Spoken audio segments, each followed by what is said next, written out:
కలియుగ దైవం అంటారు వెంకటేశ్వర స్వామి. వెంకటేశ్వర స్వామి విషయంగా ఎవరైనా ఆడుకుంటే మాత్రం మామూలుగా ఉండదు. వారి పాపం అనేది పండి వారికి జరగబోయే నష్టం. తిరుమల లడ్డూ కల్తీ నెయ్యి ఆరోపణలపై సిబిఐ దర్యాప్తులో సంచలన విషయాలు వెలుగులోకి వచ్చాయి. టీటీడీకి సప్లై చేసిన నెయ్యిలో జంతువుల కొవ్వు కలవలేదని సిబిఐ స్పష్టం చేసింది. ఇదిగో ఇక్కడ కనిపిస్తున్న వ్యక్తి కిరణ్ రాయన్. తిరుపతికి చెందిన లక్ష్మి అనే మహిళను నమ్మించి మోసం చేసిన కిరణ్ రాయన్. చెల్లి చెల్లి అంటూనే ఒక మహిళా నాయకురాలి పైన గుంటూరు తూర్పు ఎమ్మెల్యే నజీర్ అహ్మద్ పెద్ద వివాదంలో ఇరుక్కున్నారు. నజీర్ అహ్మద్ వీడియో కాల్ మొత్తం సినిమాను బట్టబయలు చేస్తారు. రోజుకో వీడియో కోటి కోటి ట్విస్ట్ అన్నట్టుగా కంటిన్యూస్ గా హెడ్లైన్స్ లోకి వస్తోంది జనసేన ఎమ్మెల్యే అరవ శ్రీధర్ వివాదం.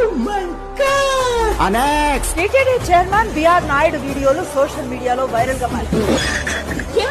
ఓ మహిళతో బిఆర్ నాయుడు సన్నిహితంగా ఉండటం తీవ్ర చర్చనీయాంశంగా మారింది. హెరిటేజ్ చీజ్ స్లైస్ అందులో manufactured by Indapur dairy and milk product. Indapur ఎవరంటే పెద్ద దొంగ, కల్తీ నెయ్యి సరఫరా చేస్తున్నాడని టీటీడీ అతని బ్లాక్ లిస్ట్ లో పెడితే చంద్రబాబు నాయుడు గారు ఈవోని మార్చి మరీ భక్తుల్ని ఏమార్చి మరీ మళ్ళీ అతనికి ఇప్పించాడని ఒక ఆరోపణ. ఇట్లాంటి వాళ్లతో సంబంధాలు హెరిటేజ్ బయటపడడం అనేది ఇది దేవుడు కొట్టిన దెబ్బ కాదు. దెబ్బ మీద దెబ్బ. గడిచిన నెల రోజులుగా చూస్తే ఏకంగా 14% హెరిటేజ్ షేర్ పడిపోయింది. తిరుపతిలో వెంకటేశ్వర స్వామి చూసినప్పుడు కూడా ఇంత ఆనందం కలగలేదు.